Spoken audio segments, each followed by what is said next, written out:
Tribe UG channel. Robert Kesakos is your usual suspect. Welcome back to yet another live edition on your favorite football updates channel.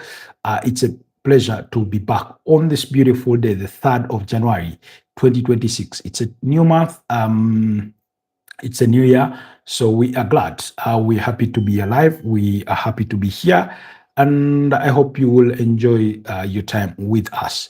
So, like I did promise you, for those of you that were part of last night's broadcast, we will be doing the weekend preview this morning.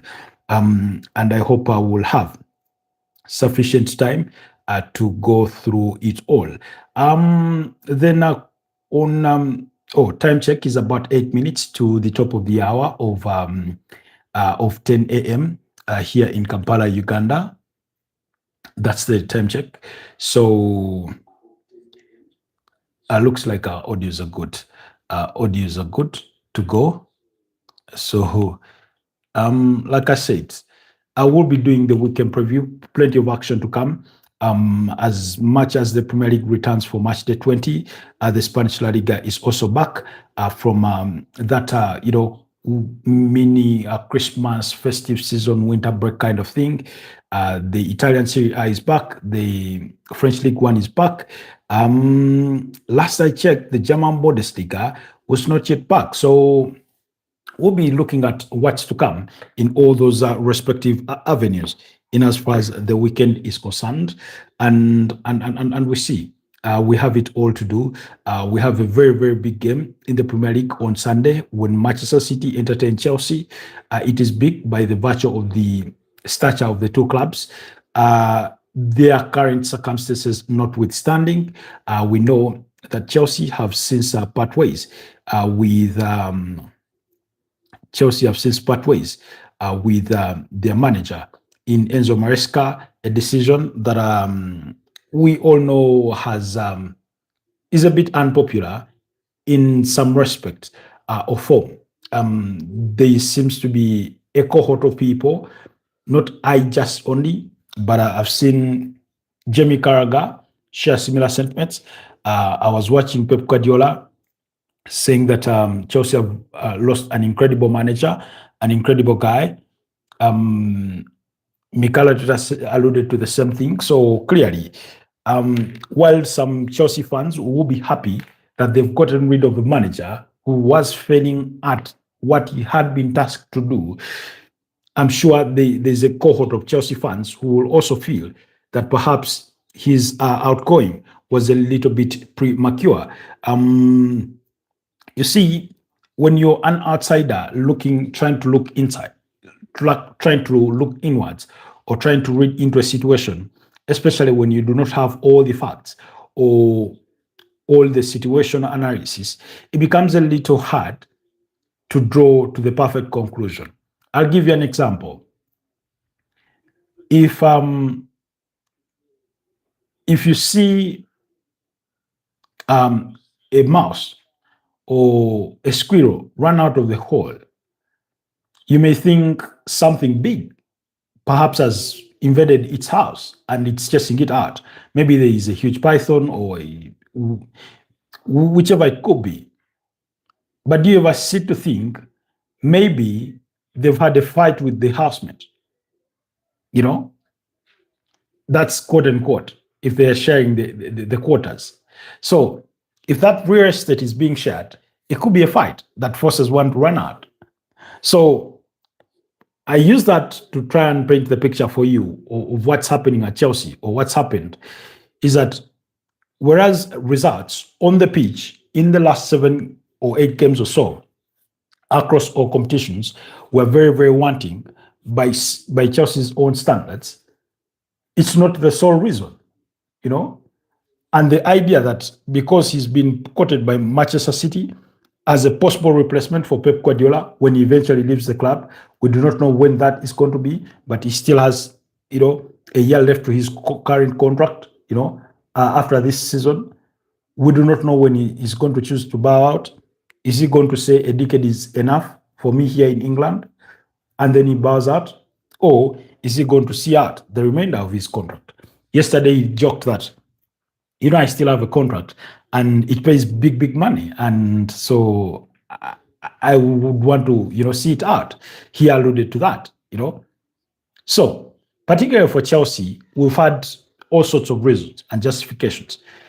The divisions with the medical team and things like that, among other factors. And as of yesterday, it was being highly reported that Liam Rossigna, the manager at their sister club, which is also owned by Bluco, that's Strasbourg in France, is being lined up as the possible replacement for Enzo Maresca.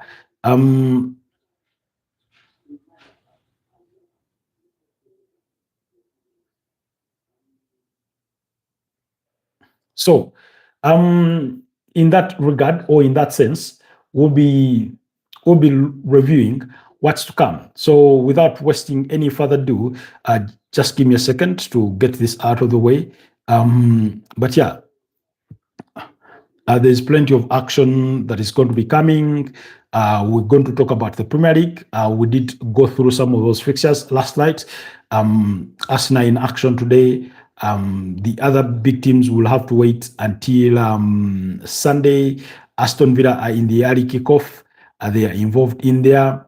So really, it's going to be interesting to see whether Aston Villa can bounce back from that terrible defeat that they did suffer at the hands of Arsenal on match day 19, which was more or less the perfect revenge for the Arsenal to inflict that kind of defeat to Aston Villa to put an end to their winning streak of 8 consecutive. They had won 8 consecutive games in the Premier League and 11 across all competitions.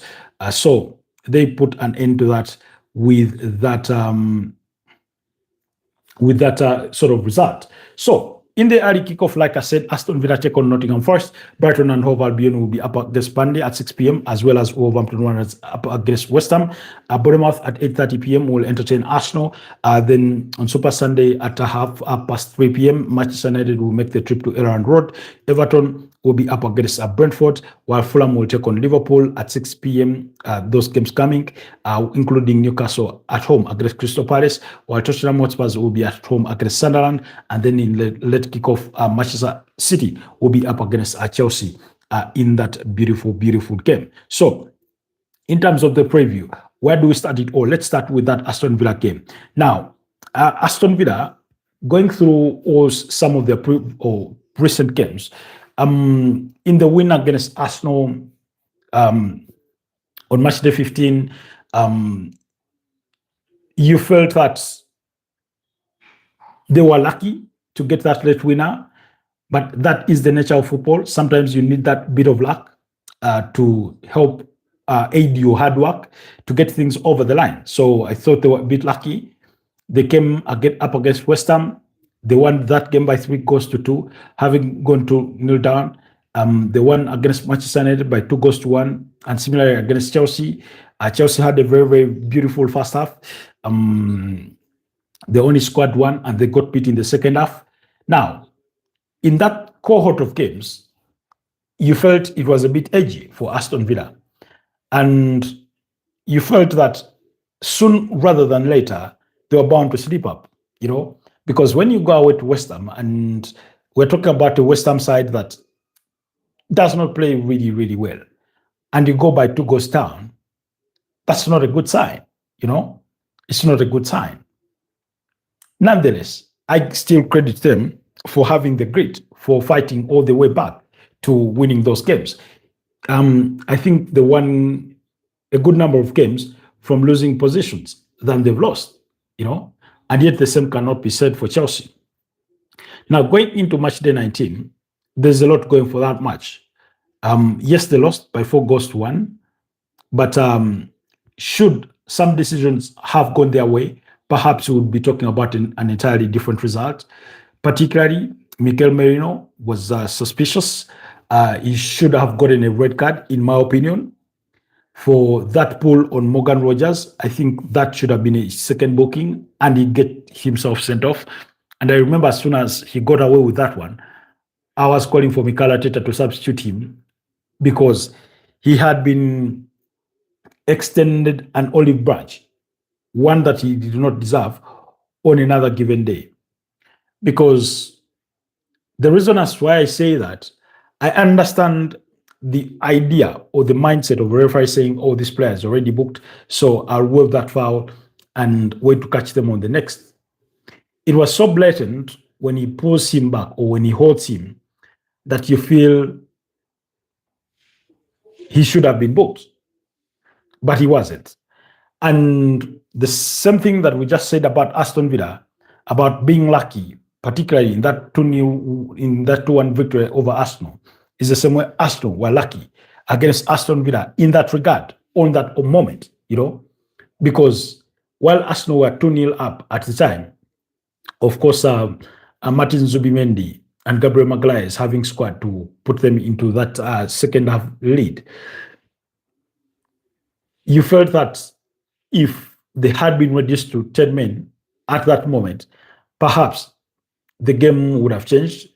Perhaps maybe Aston Villa would have had a more reason to even fight on. So Arsenal were lucky to get away with that one. But like I keep saying, for you to win a Premier League title, you need things to go your way. You need your hard work. You need your efficiency and effectiveness. You need luck. Not just luck in getting certain decisions or getting away with them, but also luck that your chasing pack or your opponents draw points at very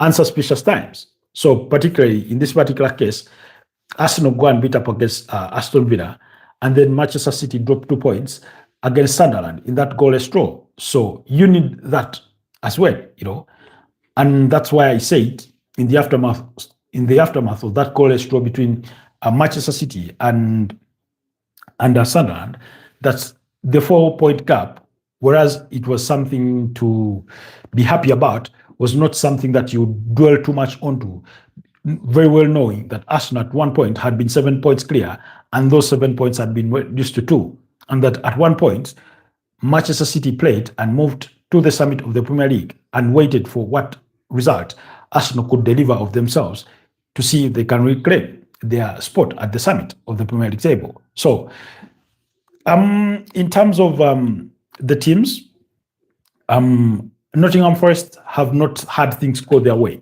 Not really. I think Sean Dyche has struggled for results in the last 5 Premier League fixtures. Realised he's won some games decently, but the last time they won a game was when they beat up against Tottenham Hotspur by 3-0. And ever since then, they've gone on to lose 3 on the spin, losing to Fulham by 0-0, losing to Manchester City by 2-1, and to Everton, by 2-0, which means that Everton have completed a double against them, beating them home and away by 3-0 on match day 15. That's at the Hill Dixon Stadium, and 2-0 in the reverse fixture. So Nottingham Forest have not covered themselves in any form of glory whatsoever in recent times. And that's why when you speak to football fans or enthusiasts, among the people, the managers they put on table that could face the sacking before the end of the season, Sean Dyche's name does appear, even though he's only been in charge at Nottingham Forest for just a little bit of a short while. So that's the situation with them.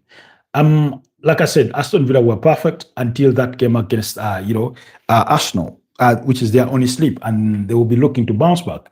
The fixture calendar is a bit crazy. That we well much know, but this is a game that both sides like to win, depending on who is at home. Because when you go back to this season, when you go back to last season, Aston Villa beat up against Nottingham Forest by 2-1 at Villa Park, while Nottingham Forest won the reverse fixture by a similar scoreline. At Villa Park in 2024, Villa won 4-2, whereas Nottingham Forest won by 2-0, and there's another 2-0 victory there for Aston Villa. So while while I'd want to give Nottingham Forest a chance because I think they have a decent team, a fairly decent team, and I think the last goal they scored against Man City was scored by Omari Hudson. While I want to give them that, I do not think they'll live to the billing. I think they will fall short, and I'm going to go for Aston Villa. Now, early kickoffs are a bit tricky. That goes without saying, but I'm going to go with Aston Villa to nick it by 2-1 for that fixture, and we'll leave it at that. Brighton versus Burnley. Brighton have is the kind of team that would give you mixed feelings. One day they are good, another day they're bad.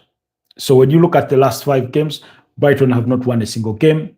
They've drawn 3, they've lost 2, losing to Arsenal and Liverpool, worthy opponents, drawing to West Ham twice and to Sunderland in that run of games.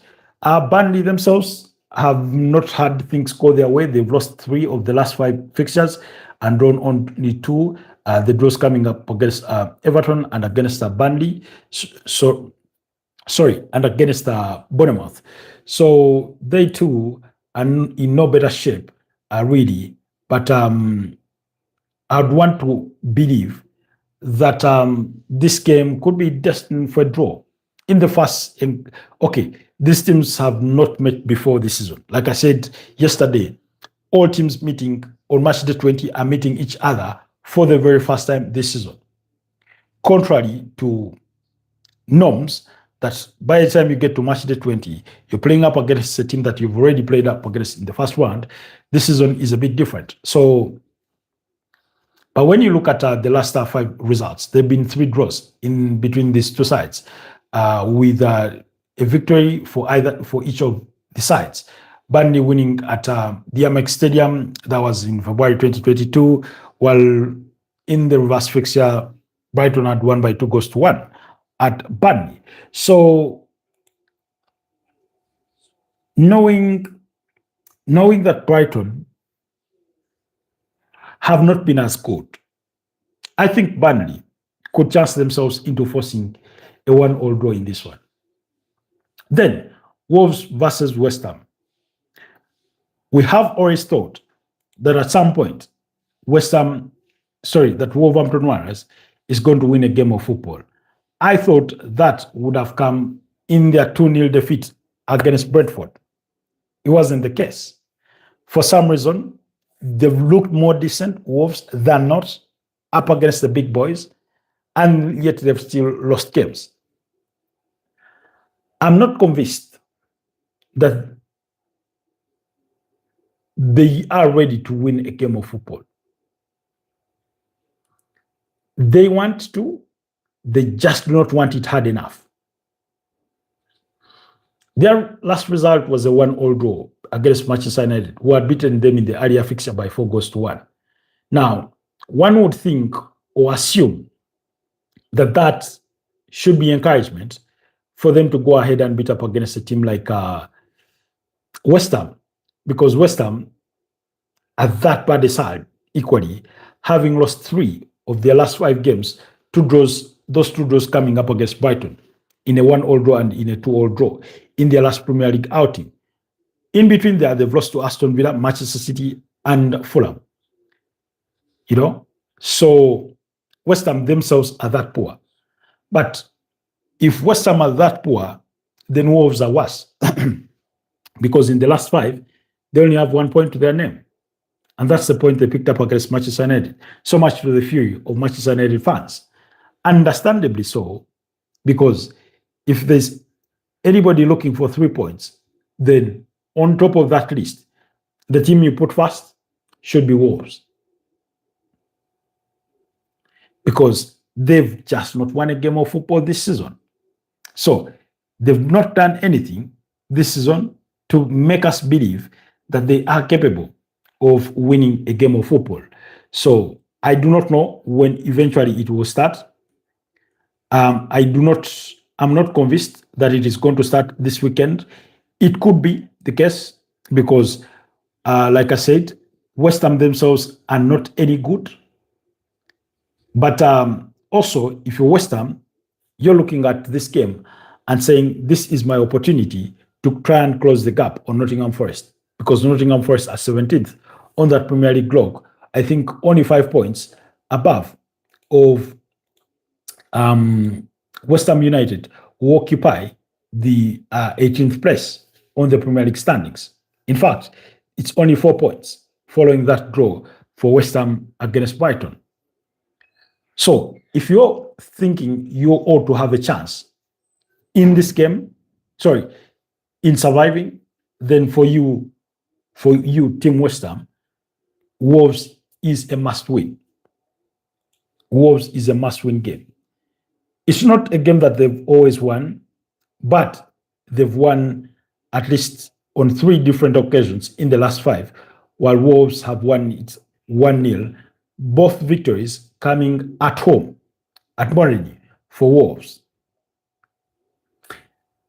Nonetheless, in one of West Ham's 3 victories, that was away to the Molineux. That was last season but 1. Really, the other 2 victories were at home. I'm going to go on a leap of faith and say West Ham will win that game by 2-1. That's my prediction for that game.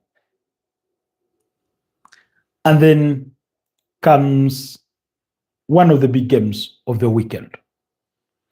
Bournemouth versus Arsenal. Now, hear me out on this one, guys.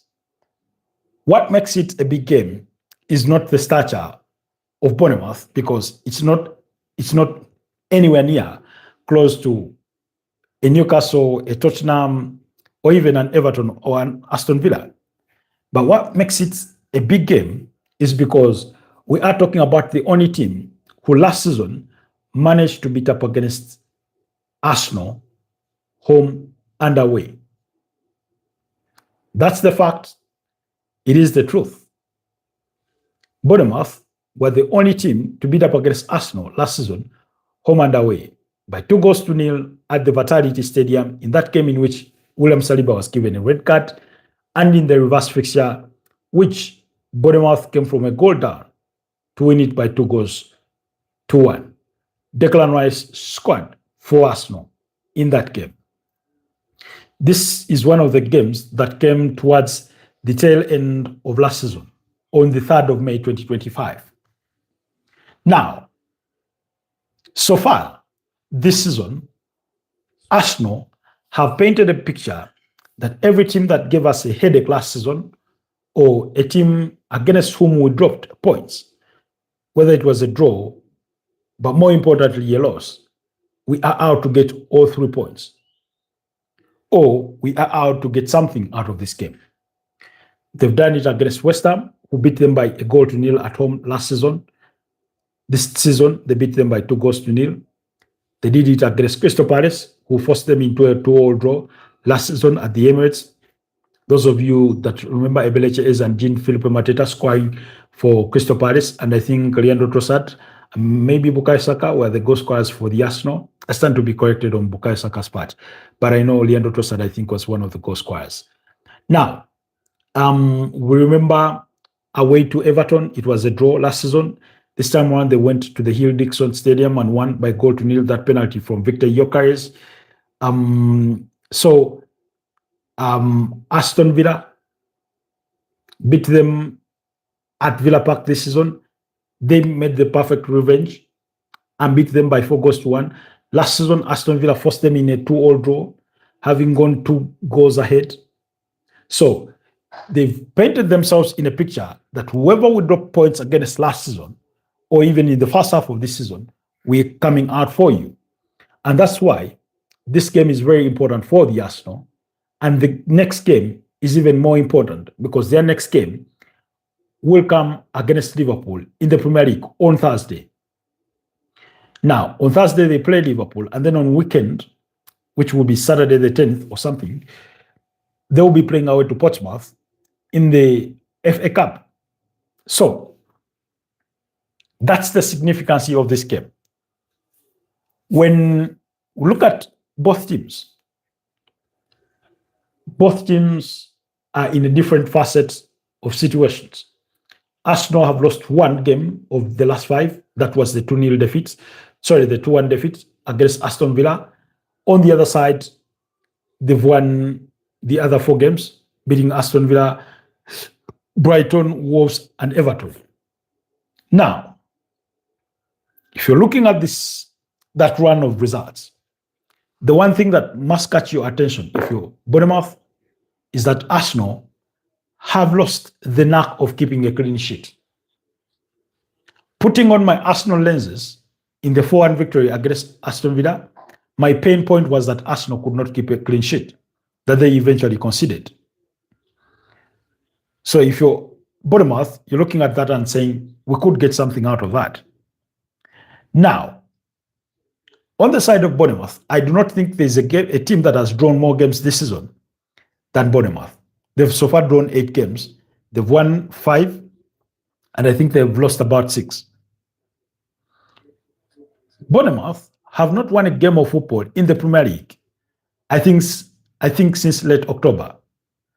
Now, Arsenal wouldn't want to be the first team that get beat by Bournemouth, stubborn as they are, after going 2 whole months without a victory in the Premier League. Like I said, they've drawn too many games. And when you look at their last 5 Premier League fixtures, majority of 4 out of 5 have ended in a draw. And they've won only 1. Sorry, they've lost 1. That was 4-1 against Brentford. They've had 2 draws against Chelsea in a goalless draw and a 2-all draw. They've had a 4-all draw against Manchester United and a 1-all draw against Burnley. Now, what does that tell you? That they know how to score goals. 4 against Man United, 1 against Burnley, 1 against Brentford, 2 against Chelsea. That's 8 goals scored in their last 4 games. 1 clean sheet. Arsenal have equally kept 1 clean sheet. So those are the part of the facts that lie. Like I said, Bournemouth is a very, very stubborn team under the charges of Andoni Iraola. While Bournemouth beat up against Arsenal last season, home and away, prior to that, Arsenal had delivered the same pain or inflicted the same pain on Bournemouth. In fact, last season but 1, Arsenal scored 7 goals against Bournemouth without conceding any. They won 4-0 at the Vitality Stadium and 3-0 in the reverse fixture. Can they return to those days? This Arsenal team certainly can.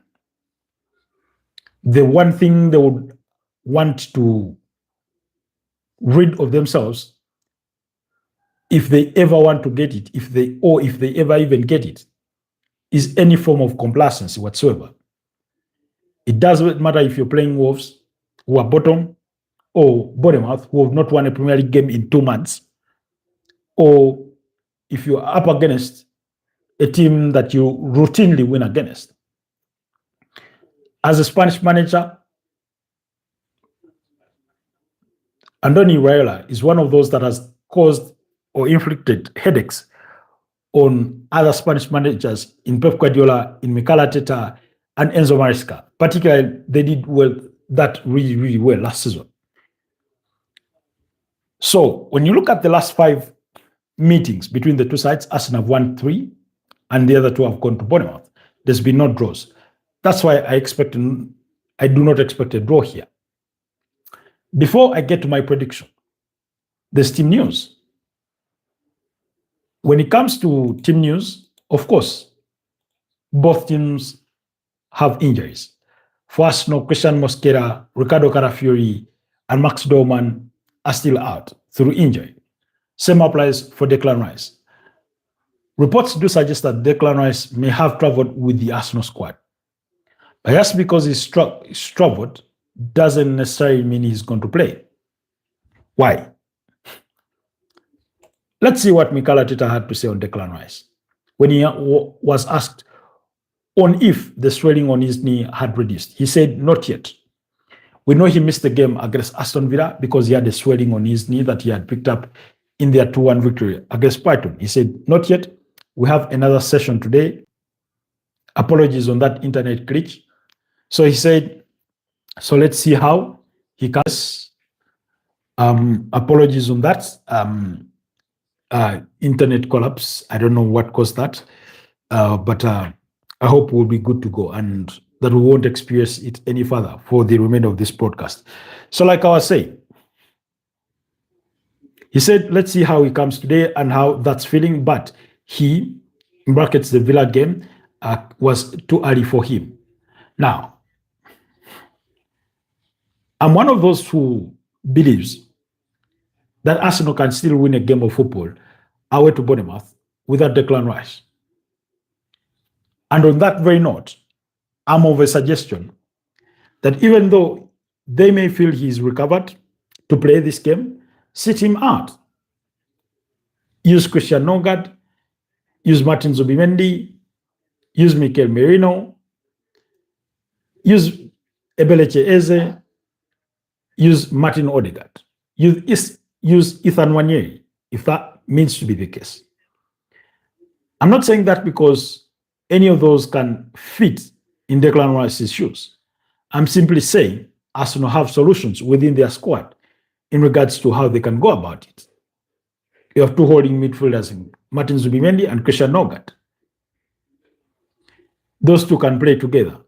You play Zubimendi as the 8, Christian Nogard as the 6.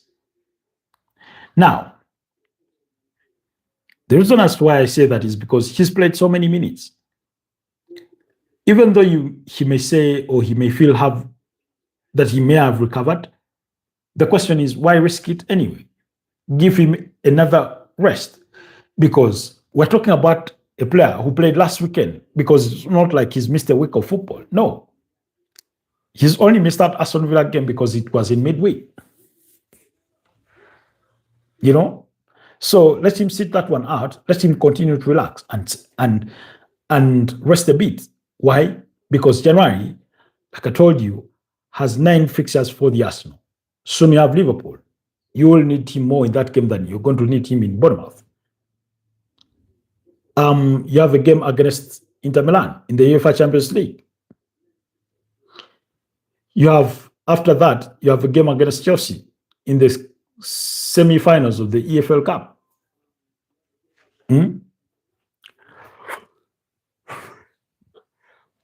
Excuse me. You know? So, you have so many games coming up. At the tail end of this month, you have a game against Manchester United. All those are games you're going to need him.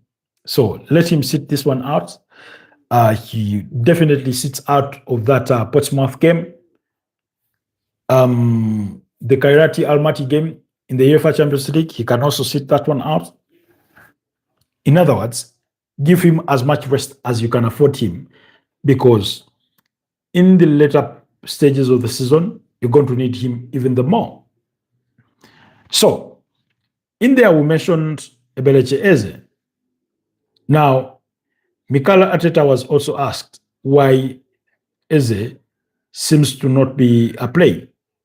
And he said he stays in touch with the player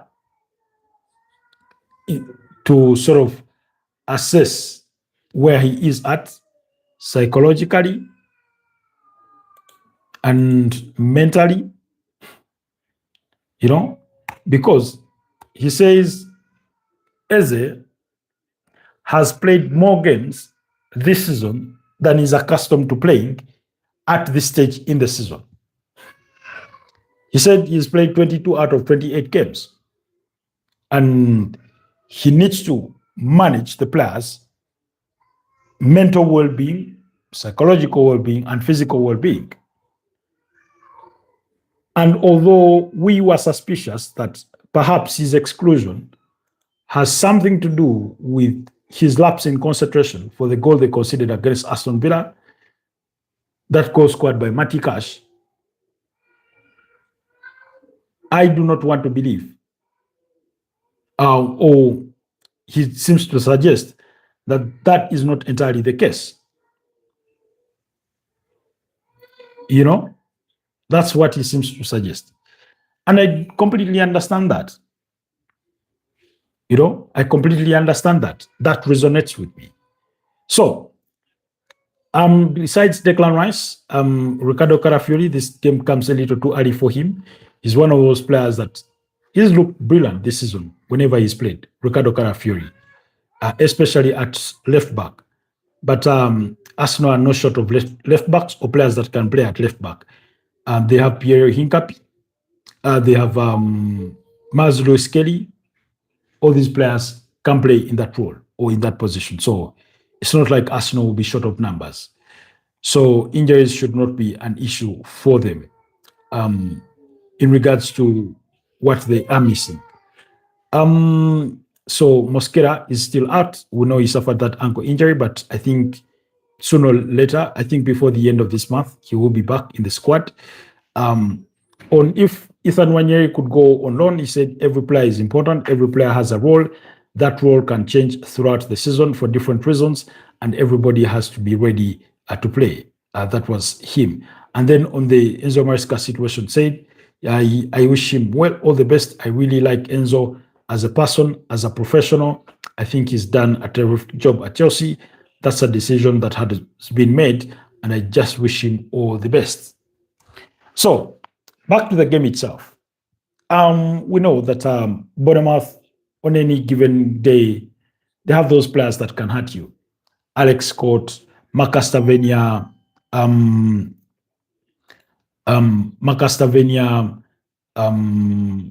Nilsson, Justin Kluivert, David Brooks, Antoine Semenyo, who, he's bound for the exit to join Manchester City.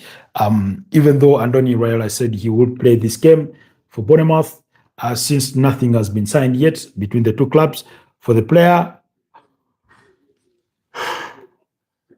and things like that, pending his £65 million move from Bournemouth to Manchester City. So I'm going to go for Arsenal to win this game by 2-0.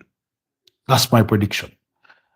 Yes, there were concerns when Gabriel Magalhaes went off with what appeared to be an injury in the game against Aston Villa, but it was nothing short of, cramping and a bit of tiredness because he was starting his first game ever since returning from injury.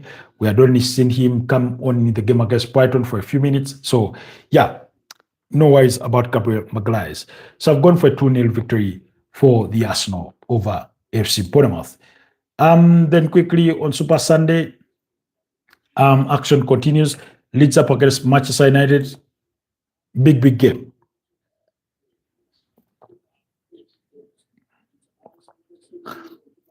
What makes it a big game is nothing to do with their current form, because really Manchester United have won 3 of the last 5 and drawn 2, while in comparison, Leeds have won 1, beating Crystal Palace by 4-1, and drawn all the other 4, because Leeds are unbeaten in the last 6 games. What makes it big is the historical context between these two rivals. And whereas it's a fixture that Manchester United have dominated, including their last visit to Elland Road in February 2023, ending in a 2-0 victory for Manchester United. Prior to that, there had been a 2-2 draw between the two sides at Old Trafford.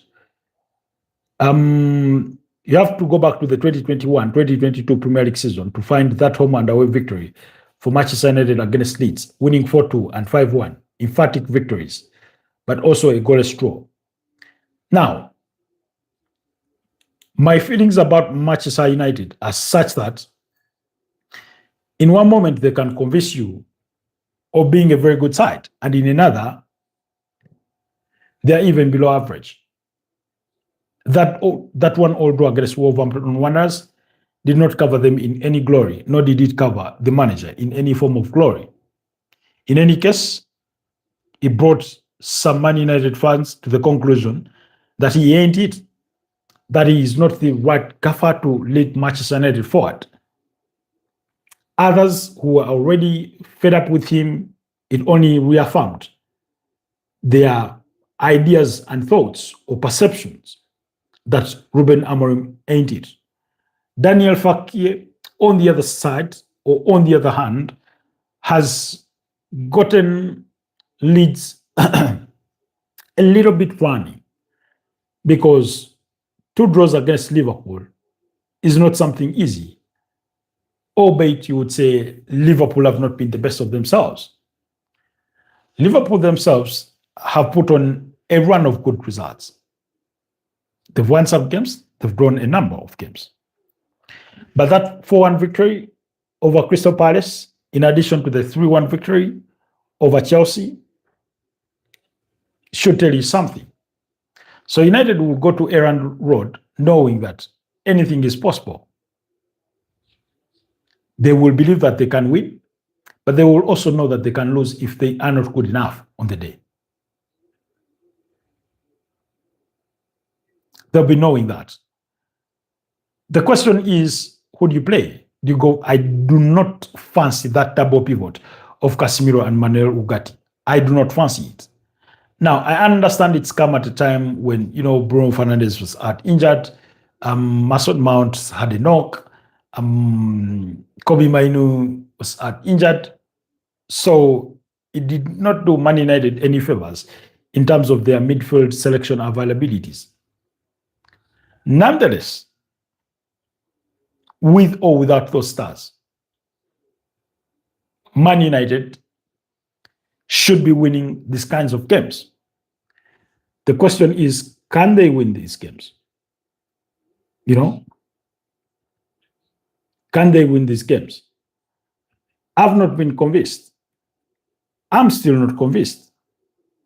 I'm not convinced they are going to win this game. I have a feeling, and please, Manchester United fans, please do not hate me for having that feeling, but I have a feeling that United could draw this game, that it could end in another draw, maybe, just maybe a 2-2 draw or a 1-1 draw.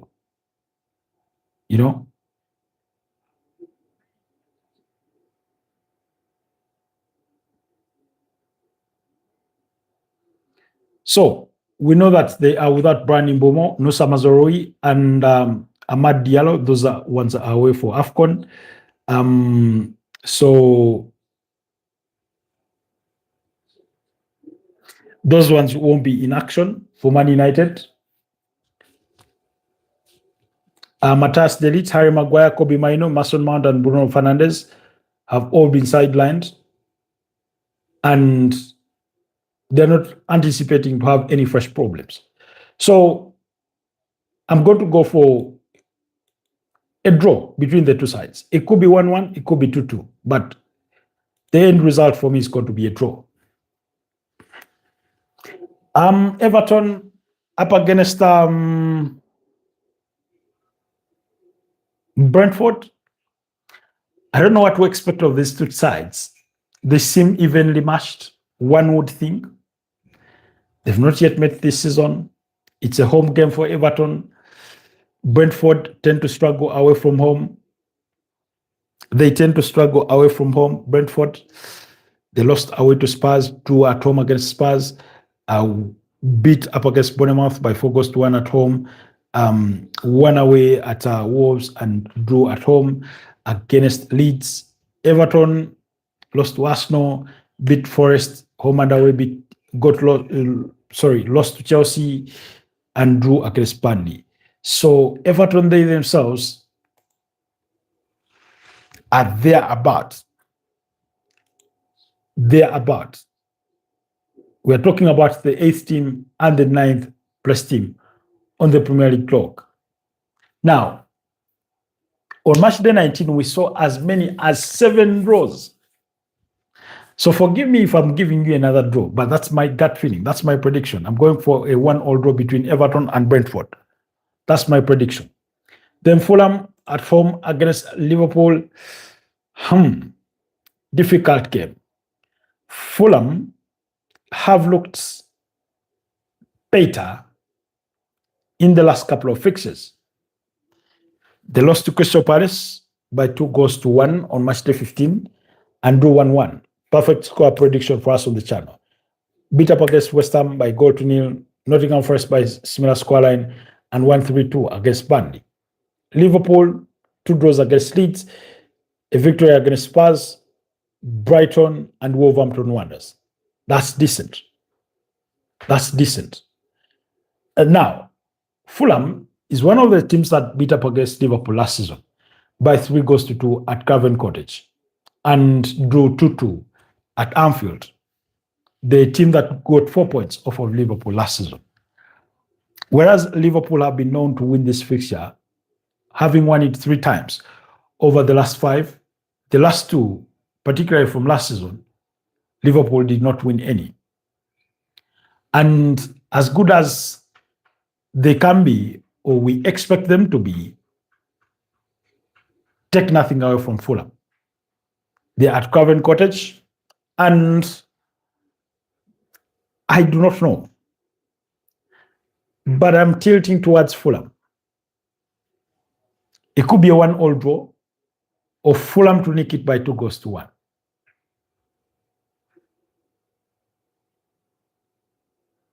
That's what I'm thinking. So, final score, I'm going to go 1-1. Fulham 1, Liverpool 1. Jesus Christ, that's too many draws. A draw for Man United, a draw for Everton, a draw for Fulham.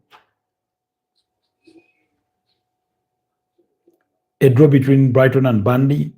Anyways, Newcastle against Crystal Palace. Let's look at that game as well. What should we expect?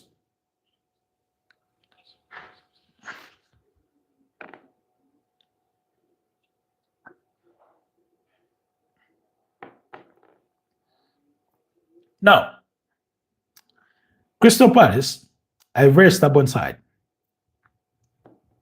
They know how to beat up against Newcastle. They've done it before, but they just don't do it very often. They've been goalless draws. They've been 1-1 draws, but all those at Selhurst Park. But when Crystal Palace go away to St. James's Park, it often ends in defeat. I'm not convinced this time will be any different. I'm just not convinced Newcastle are good enough lately to win you with that margin. They have 2 defeats and 2 victories in the last 5 and 1 draw against Chelsea. Realist, Crystal Palace have had 3 losses in the last 5, 1 draw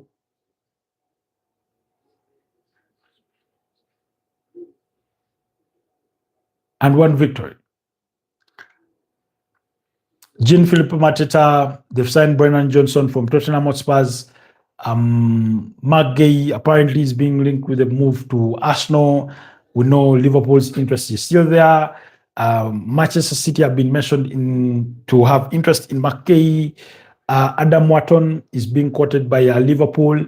Apparently Liverpool want to sign Adam Wharton, so a lot of people are trying to tempt Crystal Palace into selling some of their stars. Will they do it? I'm not convinced they want to do that halfway the season. But my prediction for that game for the Bruno Guimaraes, Joelinton, Sandro Tonali, Dan Burn, Ramsdale, Nick Voltmada, Harvey Barnes, Anthony Gordon, Anthony Elanga, Yohan Wissa, I'm going to go for a 3-1 victory for Newcastle over Crystal Palace. Yohan Wissa could be among the goal scorers. Tottenham Hotspurs against Sunderland. Tottenham struggle to win games at home. Sunderland are a very, very stubborn opponent. They are an itching opponent.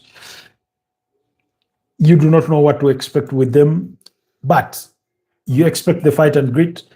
After that draw against Manchester City, that goalless draw, and they've had 3 draws out of the last 5 and won 1 and lost another. The loss against Man City, the victory against Newcastle in the Trainway Derby, draws against Brighton, Leeds, and Man City again. Spurs, 2 victories, 2 losses, 1 draw. Losses against Liverpool and Nottingham Forest, victories against Brentford and Crystal Palace.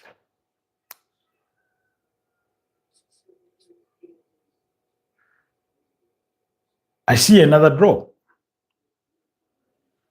I see another draw. I'm going to go for a goalless draw between Tottenham and Sunderland.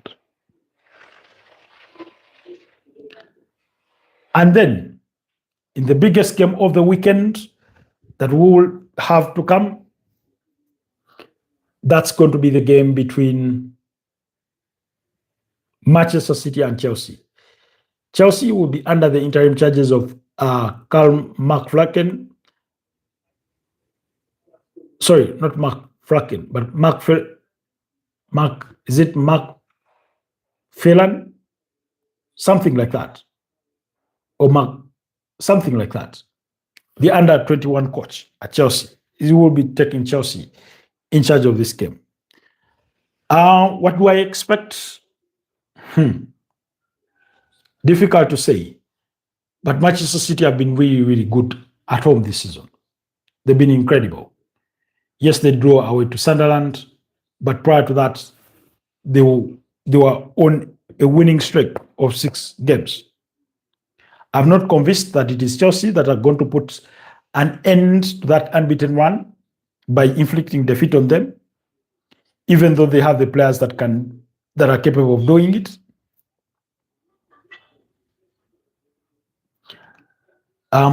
Chelsea, like I said, 1 victory in the last 7, 2 losses against Leeds and Aston Villa, and the other being draws. So a 1-1 draw against Arsenal, a goalless draw against Bournemouth, 2-2 draw against Bournemouth, and a 2-2 draw against Newcastle. That's Chelsea for you. I don't know if you did observe, but Rodri did return in that game against Sunderland, and he looked sharp. If Manchester City can keep him fit, they're going to be a very, very difficult team to beat. And that should scare Arsenal fans who are constantly looking over their shoulders to see who is coming in the rear view mirror, and it's always Manchester City. When you look at the last 5 meetings between the two sides, of course, Man City beat Chelsea home and away last season, 3-1 at the Etihad and 2-0 at Stamford Bridge. Last season, but 2 draws, 1-1 at the Etihad and 4-4 at Stamford Bridge, and then another home win for Manchester City. I'm going to go for Manchester City to win this fixture by 3-1 this weekend. You do think, of course, it has its subplots when it comes to key battles. Nico Gonzalez, Tijan Reinders in that midfield for Manchester City. It's largely been Nico Gonzalez alongside Bernardo Silva. Of course, like I told you, Rodri is just returned from injury. Phil Foden is looked brilliant. Ryan Cherki. How do Chelsea stop Ryan Cherki? Do you play Richard James in midfield to try and help with that? He's a very, very tricky guy. Who stops Brad Erling Haaland? That Chelsea defense has been far from convincing. Whether it will be Wesley Fofana alongside Trevor Chalobah and Malo Gusto, because the game may come a little too early for Marco Correa, who had been out through injury. Who then plays there? Do you play there Joshua Achepong? Certainly don't think so. Are you better off playing there Jorel Hato? He will have a long day in office. That midfield of Chelsea is, on paper, they have a very, very good, strong midfield. On paper. But they are failing to lift the billing. By the way, speaking of players, isn't Moises Caicedo possibly suspended for this game? You know? So it's really, really difficult. to find how Chelsea beat Manchester City. I don't see it. I don't see it. I don't see how Chelsea beat Manchester City. Later on, even pick a draw. Cole Palmer against his former bosses, he could score. Garnacho, not convincing enough. William Estaval, not very consistent. Liam Delap, I don't know why even Chelsea signed him if he's not scoring the goals. Joao Pedro, he plays when he wants. Pedro Neto blows hot and cold. So, forgive me if I struggle to find how Chelsea beat Manchester City with all the firepower that Manchester City have. Jeremy Doku having a very, very brilliant season. It's going to be a thorn in the foot for those boys. You know?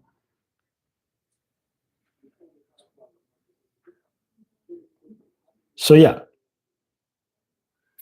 That's my feeling about that. Anyways, guys, do let me know what your predictions are for all those games. But those are my predictions. Okay, let's move away from the Premier League and quickly see what's to come in the Spanish La Liga. And as far as this Saturday is concerned, because Celta Vigo will be up against Valencia at 4 p.m. And at 6:15 p.m., Osasuna will take on Bilbao. Elche will be up against Villarreal at 8:30 p.m., while Barcelona will be up against Espanyol in the Catalonia derby there at 11 p.m. In the Italian Serie A, Como return against Udinese at 2:30 p.m. Genoa will be up against Pisa at 5 p.m., as well as Sassuolo up against Parma. Lecce will take on Juventus at 8 p.m., while at 11:15 p.m., Atlanta will be up against AC Roma. And in the French League 1, AC Monaco will be up against Lyon, while Nice will be up against Strasbourg. Lille will take on Stade Rennes there. That's for Saturday. And on Super Sunday, what you should expect from...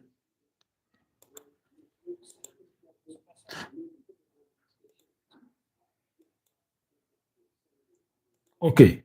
And on Super Sunday, what you should expect from the Spanish La Liga is Sevilla to be up against Levante, Real Madrid up against Real Betis at 6:15 p.m., Real Oviedo away to Deportivo Alves, Mallorca at home against Girona, and Real Sociedad to take on Atletico de Madrid at 11 p.m. In the Italian Serie A, Lazio on Sunday at 2:30 p.m. will be up against Napoli. Fiorentina at 5 p.m. will take on Cremonese, while at 8 p.m., Hellas Verona will take on Torino, and at 11:15 p.m., Inter Milan will be up against Bologna. In the French League 1, Olympique Marseille will take on Nantes.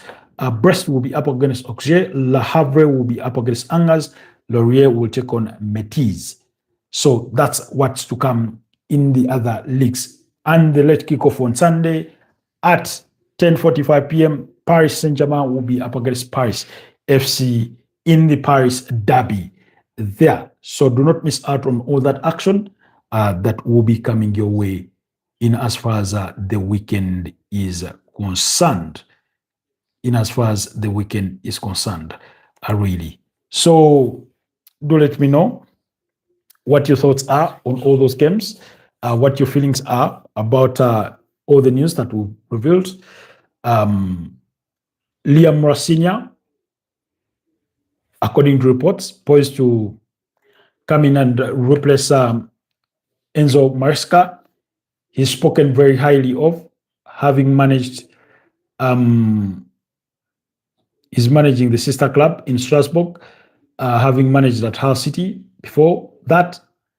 So, but like I said, it's one thing to manage Strasbourg and Hull City. It's a whole nother different story to manage Chelsea.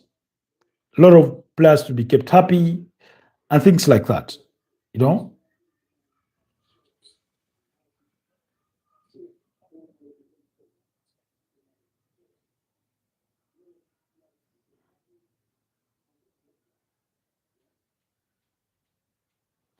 So that's what's to come.